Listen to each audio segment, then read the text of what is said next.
Hello everyone, I am Dr. Raghavendra Gosgi, consultant urologist and andrologist at Apollo Hospitals, Jubilee Hills, Hyderabad.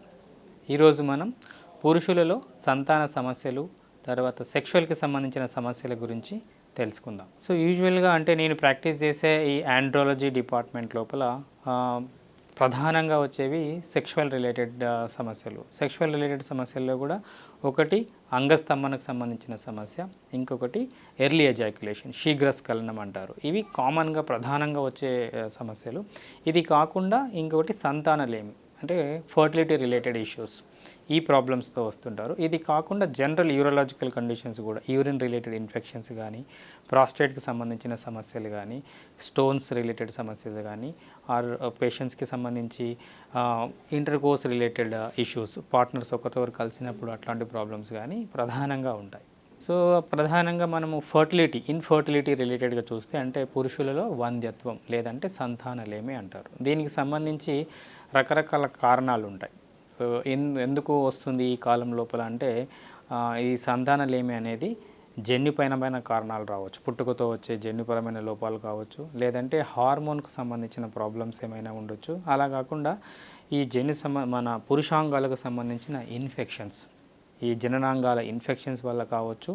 అలా కాకుండా కొద్దిమందికి life style modifications అంటారు. అంటే ఈ క్రానిక్గా smoking వల్ల కానీ, ఈ క్రానిక్ ఆల్కహాల్ ఎక్కువగా మితిమీరి ఆల్కహాల్ తీసుకోవడం వల్ల కానీ, లేదంటే డ్రగ్స్కి బానిసలు అవ్వడం వల్ల కానీ, ఈ ఎన్వైరన్మెంటల్ పొల్యూషన్కి ఎక్కువగా ఎక్స్పోజ్ అవ్వడం, లేదంటే వాళ్ళు వర్కింగ్ కండిషన్స్ లోపల బాగా స్ట్రెస్ ఉండడము, ఇలాంటి దాంతోపాటు హీట్ ఎక్స్పోజర్ అంటారు. ఎక్కువ హీట్కి ఎక్స్పోజ్ అయినప్పుడు కూడా ఈ ఫర్టిలిటీ రిలేటెడ్ ప్రాబ్లమ్స్ అనేవి వచ్చి వాళ్ళలో స్పర్మ్ కౌంట్స్ అనేవి తగ్గే అవకాశాలు ఉంటాయి.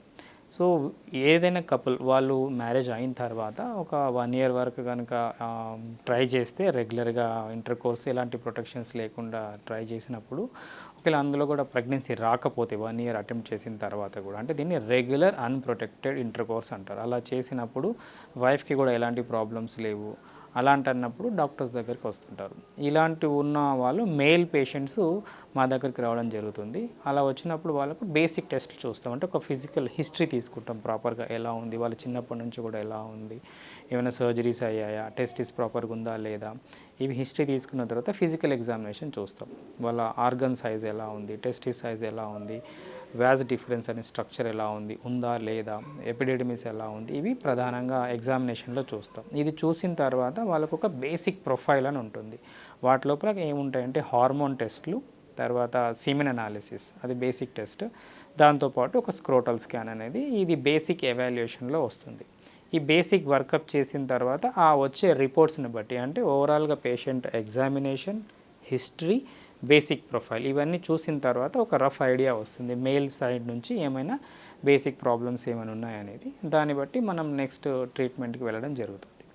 ట్రీట్మెంట్ రిలేటెడ్గా కూడా ఉన్న కండిషన్ని బట్టి ట్రీట్ చేయడం జరుగుతుంది. సపోజ్ ఒక పేషెంట్ ఎగ్జామినేషన్లో వ్యారికోసిల్ కనపడింది, ఆ స్కాన్లో కూడా వ్యారికోసిల్ కన్ఫర్మ్ అయ్యింది, సెమెన్ రిపోర్ట్స్ లోపల అబ్నార్మాలిటీస్ ఉన్నాయి, 2-3 రిపోర్ట్స్లో కూడా అబ్నార్మాలిటీస్ కనబడుతున్నాయి, మెడిసిన్స్ కూడా వాడారు అయినా ఇంప్రూవ్ అవ్వలేదు అనుకున్న వాళ్ళకు బిగ్ వ్యారికోసిల్ అంటే పెద్ద వ్యారికోసిల్ ఉన్నప్పుడు వాళ్ళకు సర్జరీ చేస్తే సర్జికల్ రిలేటెడ్గా బెటర్ ఇంప్రూవ్మెంట్స్ ఉంటాయి. ఆల్మోస్ట్ 60 to 70% వాళ్ళలో ఇంప్రూవ్మెంట్స్ ఉంటాయి. ఆ తర్వాత వాళ్ళకు న్యాచురల్ ప్రెగ్నెన్సీ ఛాన్సెస్ ఉంటాయి 20 to 30% వాళ్ళకు, depending upon the wife status. అంటే వైఫ్ కనుక నార్మల్గా ఉండి వెరీ యంగ్ ఏజ్లో ఉన్నారనుకోండి, 20-25 years ఏజ్, 28 అలా ఏజ్ గ్రూప్లో ఉన్న వాళ్ళకు ఇంకా టైం ఉంటుంది వాళ్ళకి న్యాచురల్గా ట్రై చేయడానికి. అలా కాకుండా ఏజ్ గ్రూప్ ఎక్కువ ఉన్న వాళ్ళకి అంత టైం ఉండదు. అట్లాంటి వాళ్ళకు కూడా సర్జరీ చేసి ఇమీడియట్గా మీరు ఐవీఎఫ్ ప్రాసెస్లో కానీ ఐఓఏలో కానీ వెళ్తే మీకు బెటర్ రిజల్ట్స్ వచ్చే అవకాశం ఉంటుంది అని ఈ సర్జికల్గా వ్యారికోసిల్ రిలేటెడ్గా ట్రీట్ చేస్తాం. అలా కాకుండా కొద్దిమందికి ఇన్ఫెక్షన్స్ రావచ్చు, సెమినల్ ఇన్ఫెక్షన్స్, యూరిన్ ఇన్ఫెక్షన్స్ ఉంటాయి. వాళ్ళకు ఒక 1 month నుంచి దాదాపుగా 6 weeks వరకు antibiotic course, anti inflammatory agents వాడతాము.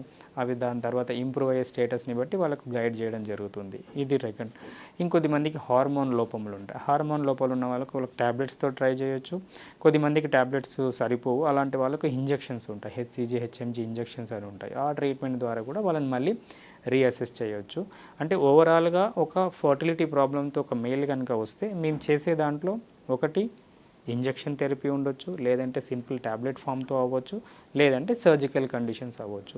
ఇవి ఏవి చేసినా కూడా ఇంప్రూవ్ అవ్వని వాళ్ళకు మేము సర్జికల్ స్పర్మ్ రిట్రీవల్ అంటారు. అంటే డైరెక్ట్గా టెస్టిస్ నుంచి స్పర్మ్స్ తీసి వాళ్ళకు ఐవీఎఫ్ ప్రాసెస్ ఇక్సీ ద్వారా టీసా ఇక్సీ అంటాం.